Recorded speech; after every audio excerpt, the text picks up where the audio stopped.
Hello students, मैं संदीप सोम अपने YouTube channel solve physics classes में आपका एक बार फिर से स्वागत करता हूं। बच्चों, जो आज हम लेके चलने वाले हैं बहुत ही इंटरेस्टिंग टॉपिक है और वो है गाउस के एप्लीकेशंस।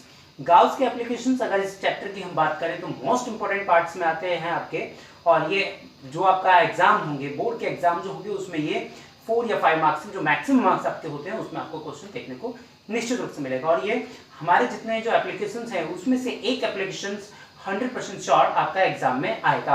आप ये मान के चलें कि अगर आप एप्लीकेशंस को यहाँ से ध्यान से देखेंगे तो आपके बोर्ड एग्जाम में 4 से 5 नंबर आपके पक्के हैं।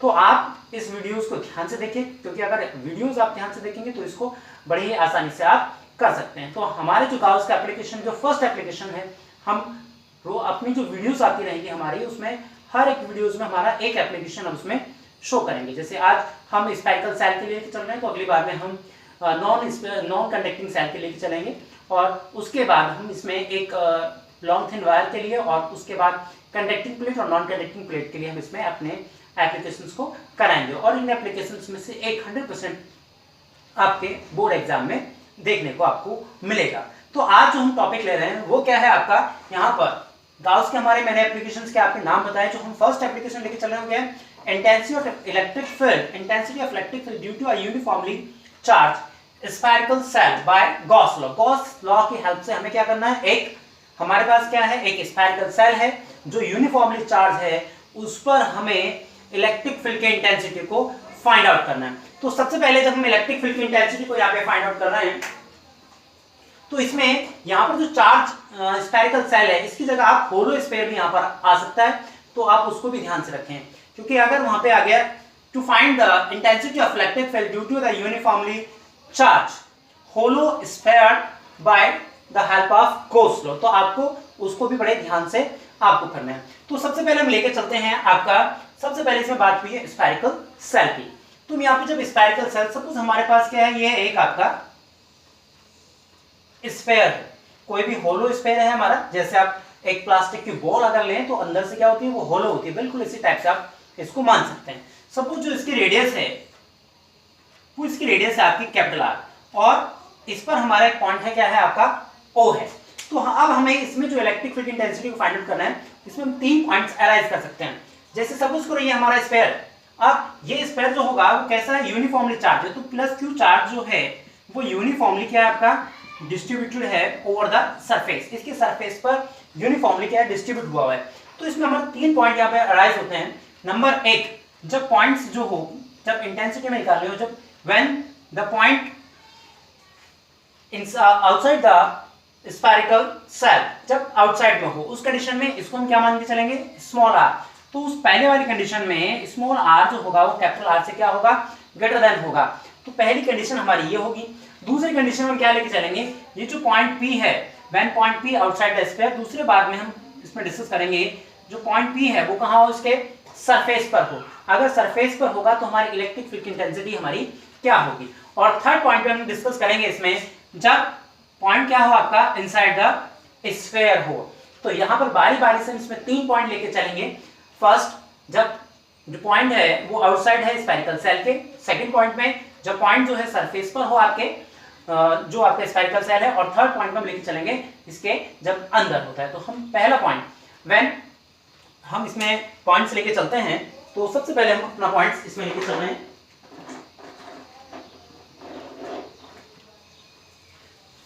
तो सबसे पहले हमारा जो इसमें पॉइंट्स है वो है हमारा, हाँ ये मैं इरेज कर देता हूं क्योंकि बोर्ड की थोड़ी सी शॉर्टेज हमें आ जाती है।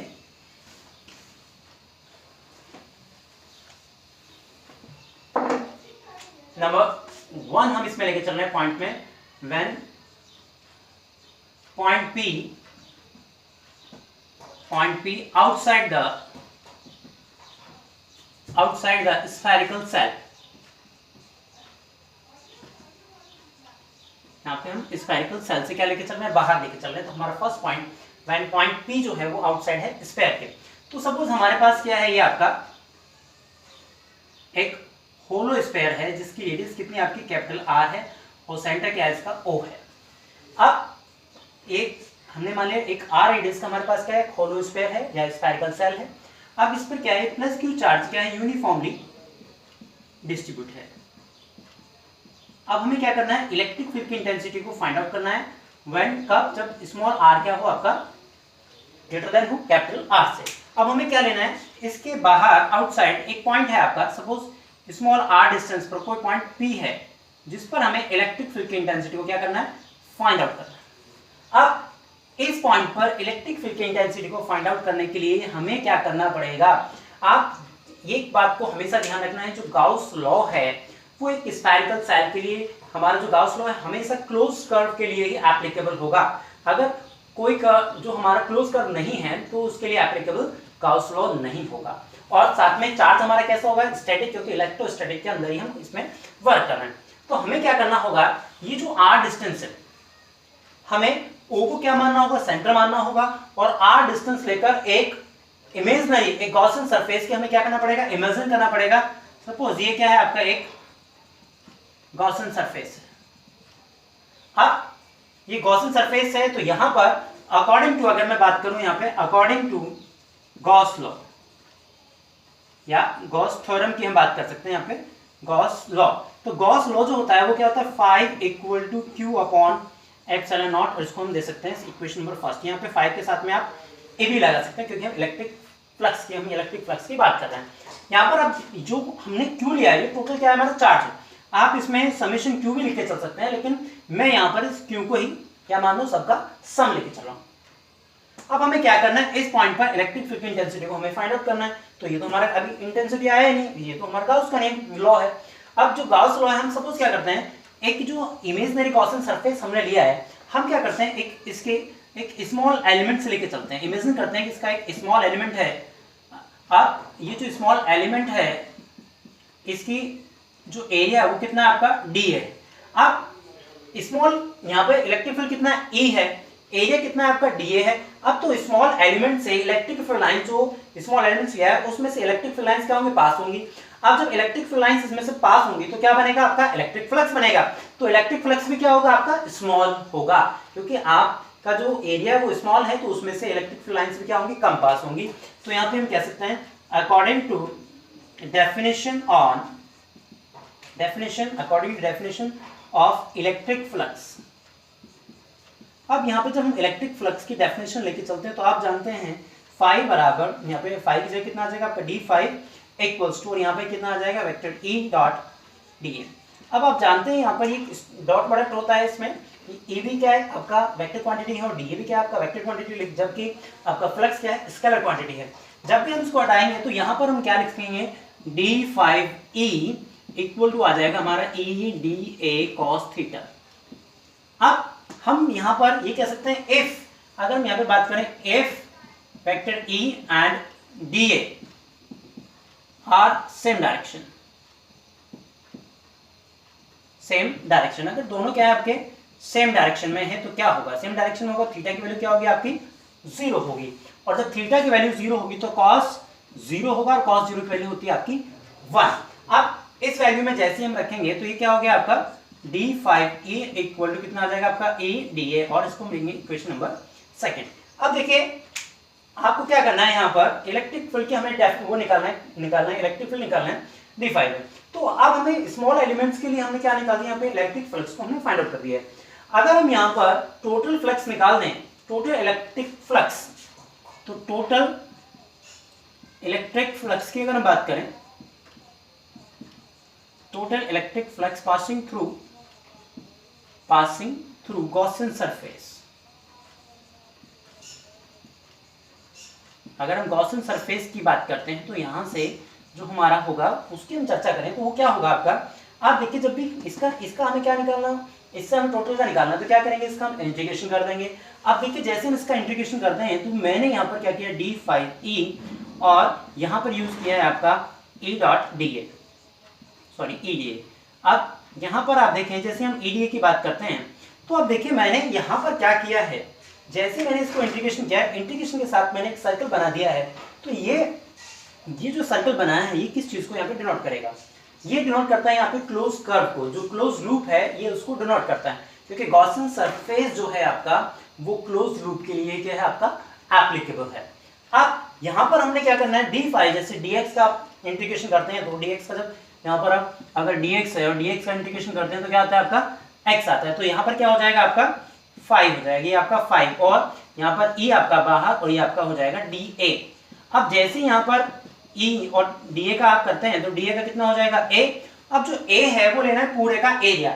एरिया कौन सा, जो बड़े वाला स्फेरिकल बन रहा है हमारा गॉसियन सरफेस जो बन रहा है जिसकी रेडियस कितनी आपकी स्मॉल r है, तो उसका हमें एरिया लेके चलना है। तो वो एरिया कितना हो जाएगा e इंटू में कितना आपका 4 पाई r स्क्वायर। अब ये देखिए 5e ये इक्वेशन आ गई और एक इक्वेशन बन गई है। अब हमें करना क्या होगा, ये जो इक्वेशन है इक्वेशन नंबर 3 और इक्वेशन नंबर 1 दोनों ही क्या है 5e के इक्वल है, तो दोनों की क्या करेंगे आप हम कंपैरिजन करेंगे। अब जैसे हम कंपैरिजन करते हैं तो आप देखिए यहाँ पर हमारा जो रिजल्ट है वो क्या होगा, यहाँ पे आप लिख सकते हैं कंपैरिजन, कंपेयर लिख सकते हैं, कंपेयर इक्वेशन जो भी था आपका फर्स्ट एंड थर्ड। अब जैसे आप कंपैरिजन करते हैं तो आप देखिए दोनों ही 5 के इक्वल हैं, तो यहाँ पर क्या हो जाएगा हमारा, एक में तो क्या था आपका e इंटू में क्या दिया आपका 4 पाई r स्क्वायर, एक में क्या है q अपॉन कितना है आपका एप्सिलॉन नॉट। अब जैसे आप e की वैल्यू निकालते हैं तो e इक्वल्स टू कितना आ जाएगा, ये जाएगा इसके नीचे, तो कितना आपका 1/4 पाई और एप्सिलॉन नॉट को मैं यहाँ पे ले लेता हूँ और अपॉन में क्या आ जाएगा q अपॉन आर स्क्वायर। देखिए पूरा पूरा नीचे आ गया, 4 पाई यहाँ पे लिख दिया, आर स्क्वायर यहाँ पे आ गया। तो यही क्या है आपका इलेक्ट्रिक फील्ड की इंटेंसिटी है आउटसाइड द स्फेरिकल सेल। तो पहला पॉइंट हमने यहाँ पे क्लियर किया है, जो इलेक्ट्रिक फील्ड की इंटेंसिटी है वो क्या है आउटसाइड है, और ये फॉर्मूला हम बार बार करते हुए हैं इलेक्ट्रिक फील्ड की इंटेंसिटी के लिए। अगर आप वहाँ पे देखें हमने जो इलेक्ट्रिक फील्ड की इंटेंसिटी निकाला due to a point charge, तो उसमें भी सेम यही फॉर्मूला बनता है। अब एक पॉइंट हमने पहले निकाला जो इंटेंसिटी ऑफ इलेक्ट्रिक फील्ड निकाला ड्यू टू अ रिंग के लिए, जो हो रिंग लेके चले तो उसमें यहाँ पर हमने एक्स स्क्वायर लिया था, तो लगातार वही फॉर्मूला हमारा अगर हम आउटसाइड लेते हैं तो ये फॉर्मूला हमारा बनेगा। और अगर मैं ई में और आर में रिलेशन निकालूँ यहाँ पर बाकी चीज़ों कांस्टेंट मानूँ तो ई जो है वो 1/r स्क्वायर के क्या है इन्वर्सली प्रोपोर्शनल आ रहा है, स्क्वायर के इन्वर्सली प्रोपोर्शनल है। तो ये हमारा दूसरा पहला पॉइंट है। अब हम बात करते हैं अपने दूसरे पॉइंट की, जब व्हेन जो point P situated at the surface, हम पॉइंट लेके चलते हैं आपका सेकंड। अब आपको फर्स्ट का जो रिजल्ट है वो आपको ध्यान रखना होगा, क्योंकि इसमें रिजल्ट के बेस पर हम सारे काम करते जाएंगे और ये बहुत ही आसान टॉपिक है, तो बहुत ही इजी वे में आप इसको कर सकते हैं। अब जैसे हमने बात की when point P situated at the surface,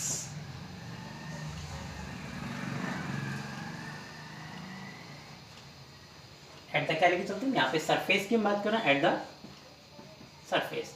जब हम सरफेस पे लेके चलेंगे तो सरफेस के पे क्या लेके चलेंगे, स्मॉल आर क्या होगा कैपिटल आर के इक्वल होगा।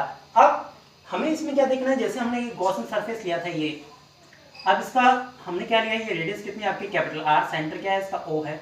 अब जो पॉइंट पी है वो यहाँ पर स्मॉल आर है, ये पॉइंट पी है यहाँ पर, और यहाँ पर हमें इलेक्ट्रिक फील्ड की इंटेंसिटी को फाइंड आउट करना है। तो हमने जो इंटेंसिटी निकाली है, intensity of electric field outside the spherical shell, यहाँ पे हम लिख सकते हैं इंटेंसिटी ऑफ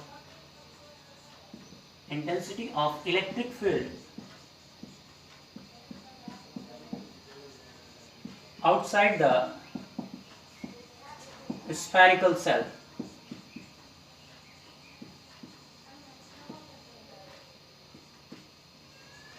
अब जो स्फेरिकल सेल हमने आउटसाइड लिया है उसके लिए हमारा फॉर्मूला क्या था, E equals to 1/4 pi epsilon not था। तो यहाँ पर E equals to 1/4 pi epsilon not और कितना आपका Q अपॉन आर स्क्वायर है। तो यहाँ पर हमें करना क्या है इसमें, अब स्मॉल आर बराबर हमें रखना है कैपिटल आर, हमें यहाँ पे रखना है। जब स्मॉल आर बराबर हमें रखना है यहाँ पे, सिंस यहाँ पे लिख सकते हैं सिंस स्मॉल आर क्या है आपके कैपिटल आर के इक्वल है, तो यहाँ पर जो इलेक्ट्रिक फील्ड की इंटेंसिटी है वो क्या हो जाएगी 1/4 पाई एप्सिलॉन नॉट और Q अपॉन आर स्क्वायर। चाहे तो आप पूरा पहले की तरह सॉल्व भी कर सकते हैं, या अगर एग्जाम में भी आता है तो आपको तब भी ये इसी टाइप से करना है, क्योंकि हम इसको एग्जाम में भी इसी टाइप से करें, क्योंकि पहला पॉइंट इसमें मोस्ट इंपोर्टेंट है। अगर आप पहला पॉइंट कर लेते हैं तो दूसरे पॉइंट को उसी बेस पर, क्योंकि अब ये जो था यूनिफॉर्मली चार्ज है और चार्ज पे इस बार क्या होगा, ये ही गॉसियन सरफेस बन गया है, क्योंकि क्लोज पहले से ये लूप है और इसी पे हमें क्या निकालनी है, इंटेंसिटी निकालनी है, तो हमने बाहर निकाली हुई है। और ध्यान रखें इस कंडीशन में जो इंटेंसिटी होती है वो क्या होती है, मैक्सिमम होती है। जो इलेक्ट्रिक फील्ड की इंटेंसिटी होती है वो मैक्सिमम होती है सरफेस पर।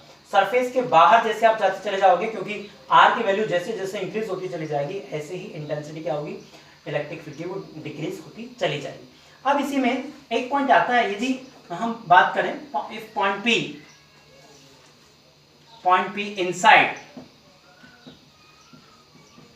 inside the spherical cell।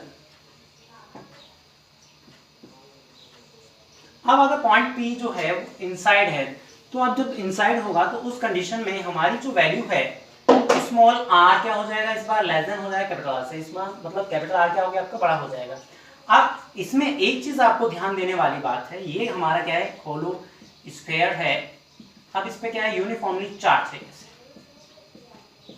अब हमें क्या है इसकी रेडियस भी आपको पता है कितने, कैपिटल R है, पॉइंट क्या है आपको O है। अब इसमें पॉइंट यहाँ पर ये पॉइंट, और यहाँ पर हमें इलेक्ट्रिक फील्ड की इंटेंसिटी को फाइंड आउट करना है कि पॉइंट P पर इलेक्ट्रिक फील्ड की इंटेंसिटी आपकी कितनी है। तो इसमें कुछ चीजें आपको समझनी होंगी जो बहुत ही मोस्ट हैं, अगर आप उनको ध्यान देंगे तो आप बड़ी आसानी से चीज़ों को कर सकते हैं। तो सबसे पहले इसमें हमें करना क्या होगा वो मेन थिंग है, और उस चीज़ को आप समझें। अब जब भी कोई नॉन कंडक्टिंग है, जैसे आपका कोई बॉल है और उसका जो चार्ज है वो उसके सरफेस पर है। अब जब सरफेस पर चार्ज है तो आप देखें यहाँ पर ये प्लस चार्ज और यहाँ पर भी क्या है प्लस चार्ज। अगर ये प्लस प्लस है तो ये दोनों क्या करेंगे, चार्ज एक दूसरे को रिपेल करेंगे, लेकिन रिपेल करने की भी क्या है कि लिमिट है।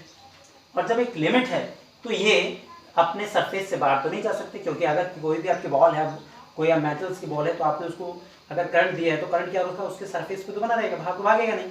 तो अगर इस पे चार्ज आपका सेम है तो क्या करेंगे, दूसरे से रिपेल करेंगे, और जब ये रिपेल करेंगे एक दूसरे से दूर भागेंगे, इसका मतलब जो इनसाइड है होलो स्फीयर है तो वहां पर कोई चार्ज आपका उस कंडीशन में नहीं होगा। या ऐसे भी कह सकते हैं कि जैसे ये होलो स्फीयर होता है और खाली स्थान है बीच में, और दोनों एक सेम टाइप का चार्ज यूनिफॉर्म हुआ है, तो उन दोनों के चार्ज की वजह से उन दोनों के बीच में क्या बन जाता है, न्यूट्रल पॉइंट बन जाता है, जिससे वहां पर कोई चार्ज नहीं होता है।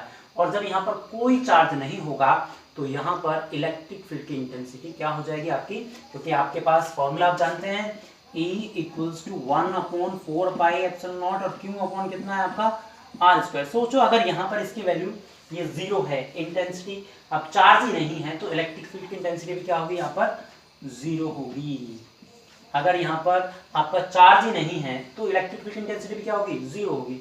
चार्ज होलो स्फीयर में चार्ज क्या होता है आपका 0 होता है, क्योंकि वहां पर एक तो खाली स्थान है, होलो है, अंदर कुछ है ही नहीं, ऊपर से क्या सेम टाइप का चार्ज उसके सरफेस पर है, तो ये क्या करते हैं दूसरे को रिपेल करते हैं, तो जिसकी वजह से इनके बीच में क्या बन जाता है, एक न्यूट्रल पॉइंट बन जाता है, न्यूट्रल स्पेस बन जाता है। और न्यूट्रल ऐसी जगह होती है जहां पर कोई भी इलेक्ट्रिक फील्ड लाइंस नहीं होती है, तो वहां पर इलेक्ट्रिक फील्ड क्या हो जाएगा आपका 0 हो जाएगा। तो हमारे ये 3 पॉइंट हैं। अब इसमें एक हमारी चीज आती है द ग्राफ प्लॉटेड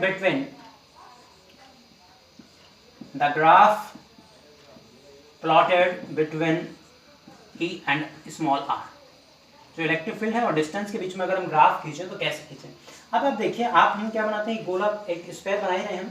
अब ये क्या है, इसका सेंटर मान लेते हैं और हम क्या लेके चलते हैं, एक पॉइंट इधर और एक पॉइंट इधर लेते हैं। अब ये पॉइंट ऐसा है, यहाँ पर जो r है उस कंडीशन में यहाँ पर r की वैल्यू क्या है 0 है सेंटर पे, और यहाँ पर जब r की वैल्यू 0 होती है तो यहाँ पर दोनों में अंदर की ओर E की वैल्यू क्या है आपकी 0, E की वैल्यू जो है आपकी क्या है इनसाइड 0 है, मतलब इस एरिया में जहाँ पर, और ये क्या है वो है स्मॉल r के क्या है किसके कैपिटल R के इक्वल है। और ये एरिया ऐसा है जहाँ पर स्मॉल r क्या है बड़ा है, चाहे इधर की बात करें चाहे हम इधर की बात करें। अभी ये मैंने एक रिलेशन बताया आपको, जो E है वो प्रोपोर्शनल है 1/r² के। जब यहाँ पे 1/r² के, इसका मतलब जैसे जैसे r² की वैल्यू बाहर बढ़ती जाएगी ऐसे ऐसे E की वैल्यू क्या होगी डिक्रीज होती जाएगी। अब इसका मतलब जैसे जैसे हम आउटसाइड जाएंगे तो इनवर्सली प्रोपोर्शनल है, तो ग्राफ कैसे आएगा, एक बढ़ेगा तो एक घटेगा। इसका मतलब यहाँ पे जो ग्राफ आएगा वो कुछ इस तरह से आपको देखने को मिलेगा, और यहाँ पे E = 1 ये 1/r² और ऐसे यहाँ पर आपको देखने को मिलेगा। तो यहाँ पे क्या लिख सकते हैं, E जो प्रोपोर्शनल है वो 1/ किसके है r² के है। तो आप उसको ग्राफ के रूप में भी समझ सकते हैं। तो बहुत ही इंपॉर्टेंट टॉपिक है, और इसी के बेस पर हमारे अगला जो हमारा गाउस का जो अगला एप्लीकेशन है वो भी इसी के बेस पर डिपेंड करता है। तो वीडियोस को ध्यान से देखें, और साथ में अपने दोस्त हैं तो उनको भी मोटिवेट करें कि वो भी फिजिक्स क्या है इंटरेस्टिंग सब्जेक्ट है, जिसके बेस पर आप फ्यूचर में जब भी आप 10+2 के बाद चाहे आप आगे फ्यूचर में बीएससी करने जाते हैं, बीटेक करने जाते हैं, टेक्निकल लाइन में जाते हैं, या फिर आप नीट की प्रिपरेशन करते हैं, तो नीट की प्रिपरेशन या आपका आईआईटीज की प्रिपरेशन करते हैं तो उसके लिए फिजिक्स बहुत बड़ा पार्ट होता है। या 10+2 के बाद आपने कहीं आर्मी का, एनडीए का ज्वाइन करने के लिए बना रखा है तो उसके लिए भी, या आपको एयरफोर्स में कहीं भी जाना है तो उसके लिए आपको फिजिक्स का आना बहुत ज़रूरी है, क्योंकि हर एक कॉम्पिटिशन एग्जाम में मोस्टली ये पूछी जाती है। और इसका बेस अगर आपने क्लियर कर लिया है तो फिर आपको उन कॉम्पिटिशन को, छोटे छोटे क्वेश्चन जो एमसीक्यू को फॉर्मेट में आते हैं उनको पढ़ने में बहुत ही ईजी होगा, आसानी होगी। तो वीडियोस को ध्यान से देखिए, अगर कोई भी समस्या प्रॉब्लम है तो आप बता सकते हैं। तो आज के लिए हमारे वीडियोस में इतना ही। धन्यवाद, थैंक यू।